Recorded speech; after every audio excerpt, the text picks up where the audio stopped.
Stop chasing. Look, it's Marcel, aka Honey Bunny Sunny, and you know I'm on a mission to make you some money. Listen, today I got a really good video for you, something that I really want to bring to your attention if you're investing and trading on a consistent basis, right? This is how you avoid losing money, right? This is how you avoid losing money. You have to understand the signs, the writings on the wall about how the stock market is planning to move for that day. It leaves clues in the form of movement in the pre-market and in the opening hour, okay? So to understand this can help you not take trades that may seem like they're good trades and then you get what's called a rug pull. Okay, so if it's your first time seeing my face, welcome. If it's your first time on my channel, welcome. Hit that subscribe button so that you don't miss any plays, right? You don't miss any informational videos, anything that's going to help you make money in the market. All right, go ahead and hit that. Turn the notifications on as well. All right, let's also get this to 100 likes so that we can get it into the algorithm and get it out to people that need it. All right, so we're going to jump into this video right now. Every day, there is some sort of clue that is left in the pre-market, right? The after hours market is one thing. Pre-market kind of gives you, a little bit of a taste of, what's to come. But it's in that, that first hour or so that you really start to understand the direction of the market. Now, a lot of times, like, people get really excited when they see the market is up in the morning, especially people that have swings. But sometimes the market being up too much could mean a rug pull is on the way. I'll show you what I mean.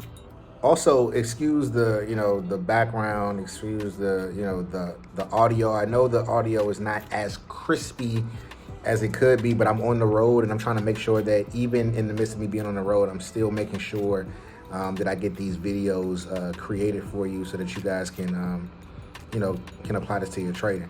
All right, so I'm getting ready to pull up Palantir to show you exactly what I'm talking about the rug pull and how this, how this works out. And it happens, like pretty often, right? I'm not gonna say pretty often. It happens often enough. We'll say that. All right, so I got Palantir pulled up right here, and there's a few things that are shaping up. I'll show you what happened today. Let me cut this strat off real quick. I'm gonna show you what happened today, and then I'm gonna get into what could possibly happen on the horizon and what what I see as different alternatives. This is gonna help you tremendously in being able to make a decision about buying a stock. I will preface this by saying, like, it's not the greatest time to just be like, yeah, this is a surefire play. No, not at all.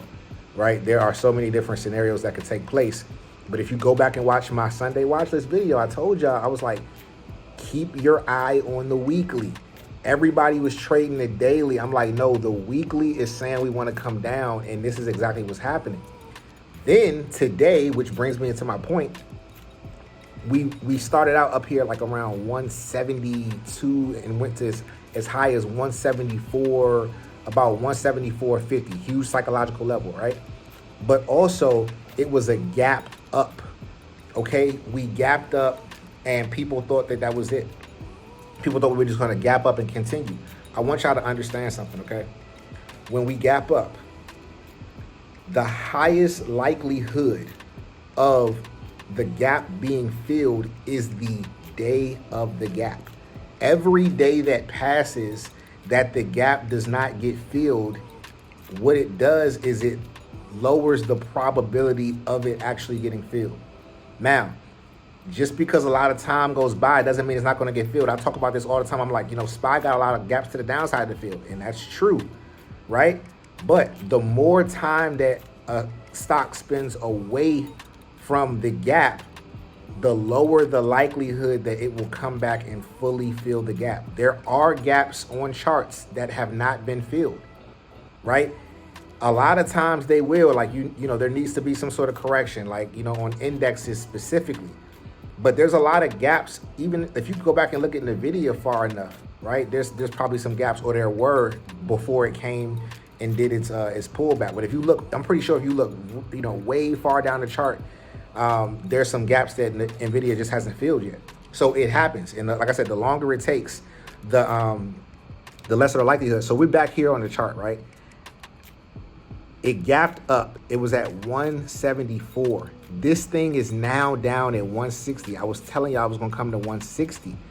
When it gapped up this morning, a lot of people were interested in straight calls. And the first thing that I told my group was, yo, be careful. I put this in the watch list. Be careful of the rug pull. When we get a gap up, what that means is that the move was already made. There may be a little bit more room left, and there are some rare occasions where it gaps and it continues to go. But like I said, if you're betting your money on something, you do not want to bet against the highest probability, meaning the gap getting filled same day. Again, we don't just randomly get into a put either to just bet the downside, but I'm damn sure not trying to bet on a continuation after so big of a move has already been made. So it did just that. It went up and it bull trapped so many people. So many people in this area thought it was going to continue up and then we were going to pump.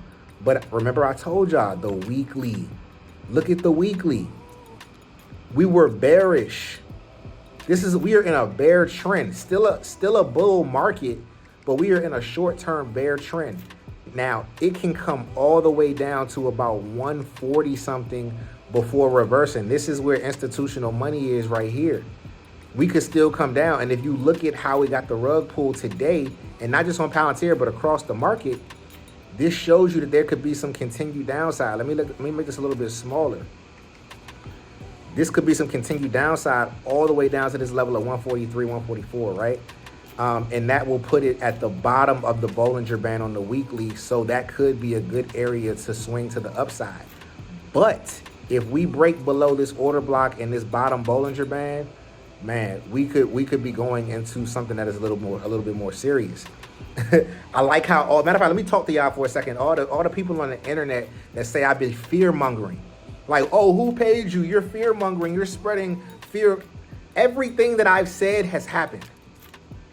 Everything that I have said has happened. Go look at my videos.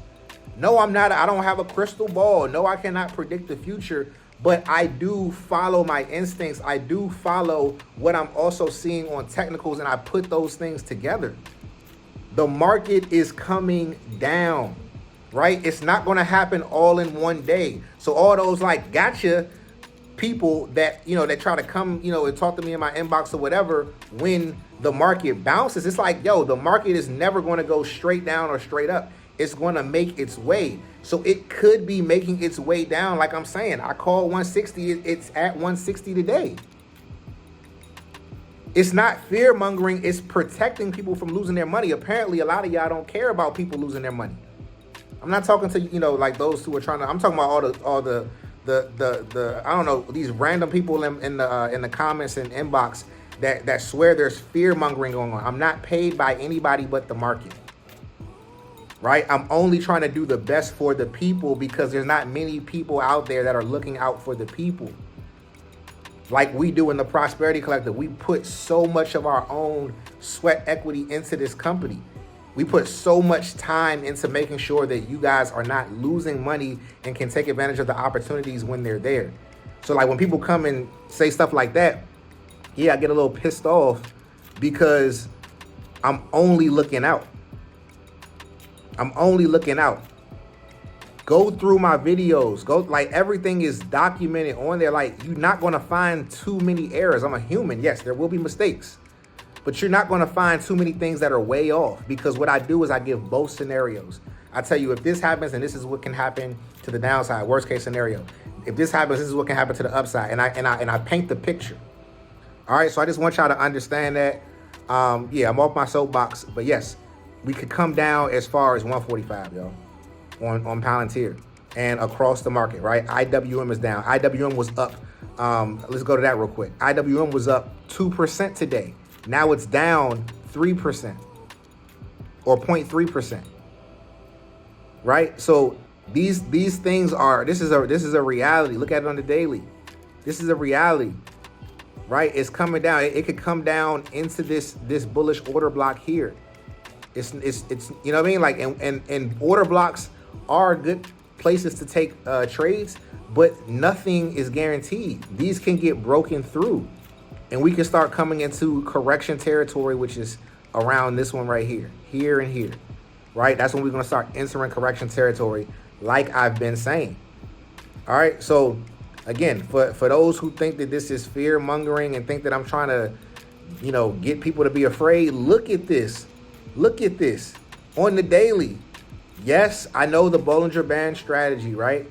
But like I said, setups can be blown up. This is a bearish engulfing. Yes, this could be a good bounce swing for 30 days using the 25K strategy that I've taught you all. But what could really happen is this come down into this area right here. Like I said, the 140s. If we close bearish like this today, we talking about we could come into the 140s on Palantir. That will send off a signal. NVIDIA pumped today. Where's NVIDIA at now? NVIDIA pumped today, and then what happened to NVIDIA? NVIDIA had earnings, was up 5%. Look at how that came down. Yes, we are entering into a bullish order block, but what I would be doing if I was y'all is watching to see if this block gets blown up. If this block gets blown up, we break down here, y'all might want to brace yourself, right? You might want to brace yourself. Wait and give it a couple of days. Don't think that you can time the bounce, because we could be at the start of a bearish market. We could be at the start of a correction. Don't try to time the bounce on this one. It's not the time. You're going to lose your money. I'm trying to tell you. This is how people make money consistently, and then they lose it all in a few days because they get a technical blown up, then they go revenge trade, they lose that, and now they're just trying to get some money back, then they wind up losing that. I'm telling you because I've experienced it, I've seen it, been doing this too long, okay? Just pay attention to the teachings. You don't have to make money every single day. When we are in markets like this, when we're getting rug pulls and we're starting to get some hints to the downside, and in real life, there's uncertainty in the economy, you have to know that there is something on the way. I'm not saying be fearful. I'm never telling you to be fearful, but be patient, be cautious, and be smart, okay? I'm gonna go ahead and cut this off. Listen, I'm only here to help, all right? I'm only on this YouTube thing to help, right? I'm only here to give the guidance that I know a lot of people are gonna make you pay $10,000, $20,000 for. Yes, we charge for you to be a part of the Prosperity Collective because my time is valuable, but I am pouring my heart into this. I am giving you guys like everything that you need to know, and all you have to do is put it together, right? Everybody grows at different rates and speeds and stuff like that, has different experiences, different personal journeys. But if you really sink your teeth into this stuff, you can get to a point where you're making money consistently, and you also know how to avoid those days where it's downturns, those days where it can wipe your money out, all right? We got to be smart. We got to be patient. We got to survive more than anything, right? We survived this market. We survived the downturns and stuff like that. If you can manage to keep your money when the market is heading down and then goes down until its full descent, that's when you know you're going to be an excellent trader and riches are on the way, because you will have money left for the opportunities that are created when the market goes down. All right, that's all I got. It's always love over here. Remember, invest smart, live free. I'll see you in the next one. Peace.